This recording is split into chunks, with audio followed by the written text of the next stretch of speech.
ದಾವಣಗೆರೆ ದಕ್ಷಿಣ ವಿಚಾರದಲ್ಲಿ ಆಗಿರೋ ಬೆಳವಣಿಗೆಗಳ ಬಗ್ಗೆ ತಮ್ಮ ಮೊದಲ ಅಭಿಪ್ರಾಯ ಹೇಳ್ಬಿಡಿ ಸರ್. ಈಗ ಜಬ್ಬಾರ್ ಅವರು ರಾಜೀನಾಮೆ ಕೊಟ್ಟಿದ್ದಾರೆ, ನಜೀರ್ ಅವರನ್ನ ಸಿಎಂ ಪೊಲಿಟಿಕಲ್ ಸೆಕ್ರೆಟರಿಯಿಂದ ಕೈ ಬಿಟ್ಟಿದ್ದಾರೆ. ಏನು ಅನ್ಸುತ್ತೆ ಸರ್ ಈ ಬೆಳವಣಿಗೆ? ಜಬ್ಬಾರ್ ಅವರು ರಾಜೀನಾಮೆ ಕೊಟ್ಟಿರೋದು ಯಾರನ್ನ ನಾನು ಇರಲಿಲ್ಲ, ರಾಜೀನಾಮೆ ಕೊಟ್ಟಿದ್ದಾರೆ ಅಂತ ಗೊತ್ತಾಯ್ತು. ನಸೀರ್ ಅವ್ರಿಗೆ ಇನ್ನೂ ತೆಗಿತೀನಿ ಆಗೋಗಿದೆ ಸರ್, ಗೊತ್ತಿಲ್ಲ, ನಾನು ಕೇಳಿ ನೋಡ್ತೀನಿ, ನನಗೆ ಗೊತ್ತಿಲ್ಲ ಅದು ಏನು ಕಾರಣಕ್ಕೆ ಅಂತ. ಏನಕ್ಕಂದರೆ ಸಿ ಎಮ್ ಅವರು ಏನೋ ಅವ್ರಿಗೆ ದಾವಣಗೆರೆ ಹೋಗೋಕೆ ಕೇಳಿದ್ರು ಅಂತೆ, ದಾವಣಗೆರೆ ಹೋಗಲಿಲ್ಲ ಅಂತ ಹೇಳ್ಬಿಟ್ಟು ಏನೋ ತೀರ್ಮಾನ ತೊಗೊಂಡಿದ್ದಾರೆ ಅಂತ ಗೊತ್ತಾಯಿತು. ಈಗಲ್ಲೇ ಸಿ ಎಮ್ ಮನೆಗೆ ಹೋಗ್ತಾರೆ, ಸಿ ಎಮ್ ಕರೆದವ್ರು ನನಗೆ 10ವರೆಗೆ ಸಿ ಎಮ್ ಕರೆದ್ರೆ ಈಗಲ್ಲೇ ಸಿ ಎಮ್ ಮನೆಗೆ ಹೋಗ್ತಾ ಇದ್ದೀನಿ ಸರ್. ಈಗ ದಾವಣಗೆರೆ ದಕ್ಷಿಣ ವಿಚಾರದಲ್ಲಿ ಅಲ್ಪಸಂಖ್ಯಾತರಲ್ಲಿ ಭಾಳ ಒಗ್ಗಟ್ಟಿದ್ದು, ಯಾಕೆ ಈ ವಿಚಾರದಲ್ಲಿ ಇಷ್ಟು ಡಿಸ್ಪ್ಯೂಟ್ ಆಗ್ತಿದೆ?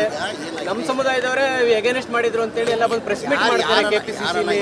ಯಾರನ್ನ ಎಸ್ ಹೇಳಿದ್ದಾರೆ ಮುಸಲ್ಮಾನ್ ಅಸಮಾಧಾನ ಇದ್ದಿದ್ದು ನಿಜ. ಕಾರಣ ಅಂದರೆ ಲೋಕಲಲ್ಲಿ ಮತದಾರರು ಲೋಕಲಲ್ಲಿ ದಾವಣಗೆರೆ ಸೋತಲ್ಲಿ ಅಸಮಾಧಾನ ಇದ್ದಿದ್ದು ನಿಜ. ಏನಕ್ಕೆ ಟಿಕೆಟ್ ಕೇಳಿದ್ರು ಟಿಕೆಟ್ ಕೊಟ್ಟಿಲ್ಲ ಅನ್ನೋ ಕಾರಣಕ್ಕೆ ಅಸಮಾಧಾನ. ಆಮೇಲೆ ಸರಿ ಹೋಗಿದ್ದಾರೆ, ಸರಿ ಹೋಗಿ ನಮ್ಮ ಪಕ್ಷ ಅಭ್ಯರ್ಥಿಗೆ ಸಮ್ಮತ್ತವ್ರಿಗೆ ಮತ ಕೊಟ್ಟಿದ್ದಾರೆ. 100 100 ನಾವು ಒಳ್ಳೆ ಲೀಡಿಂಗಲ್ಲಿ ನಾವು ಗೆಲ್ತೀವಿ, ದಾವಣಗೆರೆ